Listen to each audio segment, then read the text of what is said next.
नमस्ते बच्चों। कक्षा 7 विषय गणित और प्रश्नावली 7.2 चल रही थी। इसका जो दूसरा भाग है वो अपने शुरू करना है तीसरे क्वेश्चन से। तो तीसरा क्वेश्चन क्या दे रखा है, ये बता रखा है कि ये सही करना है या नहीं है, ये चेक करना है। तो देखो क्या दे रखा है, PM equal to QM। PM क्या है, QM के इक्वल है। OM के होगा या यहाँ पे Q मान लो। कौन PMA इक्वल है QMA और AM तो ये सर्वांग सम है। ये क्यों है ये बताना है। अब देखो PM इक्वल टू QM, यहाँ पे उसने आपको डायग्राम दे रखा है और उसमें ये निशान लगा रखा है। तो किसी भी त्रिभुज की दो भुजाओं में ये निशान लगा होता है तो इसका अर्थ है ये आपको क्या है, दिया गया है कि ये भुजा बराबर है, ये भुजा बराबर है, दी गई है, दो भुजाएं बराबर है। तो और AM और AM दोनों सेम है तो इसका अर्थ ये क्या होगी, उभयनिष्ठ भुजा। उभयनिष्ठ भुजा कि AM इसमें भी है और AM इसमें भी है और ये भी क्या है, दिया गया है, ये निशान भी लगा गया है, दिया गया है।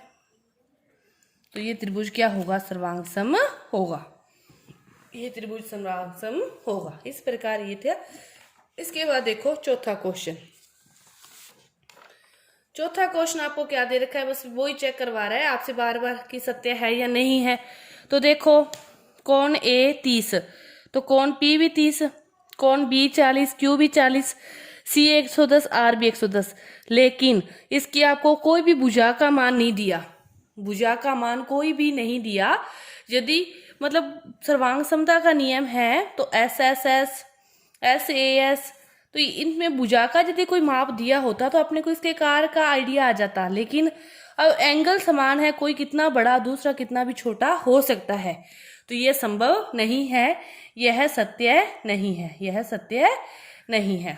इसके बाद पांचवा क्वेश्चन कि दो आकृतियां दे रखी है, सर्वांग सम है, तो उनके संगत भागों को लिखो और त्रिभुज RAT के बराबर क्या आएगा।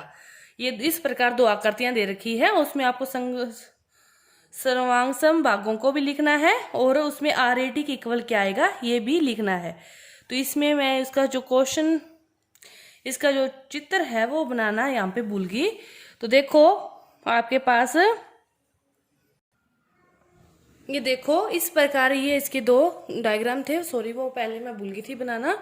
अब देखो इसमें क्या दे रखा है कि जो त्रिभुज RAT के इक्वल क्या आएगा ये बताना है कि सर्वांग सम है।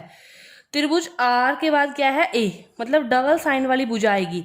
तो यहाँ से डबल साइन वाली भुजा कहाँ से स्टार्ट करें और R पर कौन सा एंगल है, ये वाला सिंगल एंगल है। तो यहाँ पे सिंगल एंगल कहाँ पे है, W पे, और W के बाद डबल साइड वाली भुजा कौन सी है, O। तो R के बाद A आ रहा है तो W के बाद O, उसके बाद A के बाद T पर जा रहे हैं सिंगल लाइन, तो O के बाद सिंगल लाइन N, तो WON। तो क्या आएगा, त्रिभुज RAT सर्वांग सम होगा त्रिभुज WON। ये बाकी सारा लिख सकते हो आप कि जो RA है वो किसके इक्वल है, WO के। AT इक्वल है किसके, AT इक्वल है किसके, ON के। और उसके बाद इस प्रकार सारे एंगल वगैरह लिख सकते हो। ये था आपका पांचवा क्वेश्चन।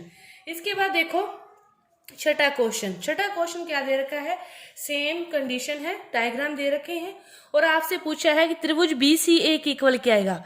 B के बाद C की तरफ गए डबल भुजा BTA, तो क्या आ जाएगा, त्रिभुज BTA। इसमें देखो QRS,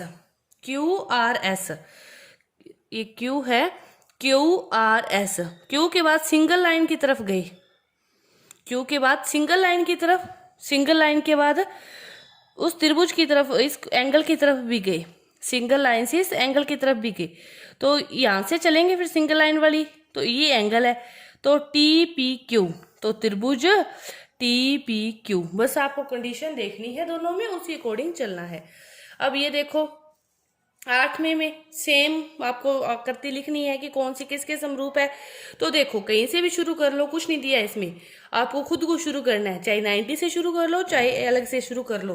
तो अपने लिए त्रिभुज ABC, ये 90 है, ये सेम है, तो ये वाली भुजा इनके बीच की सेम होगी।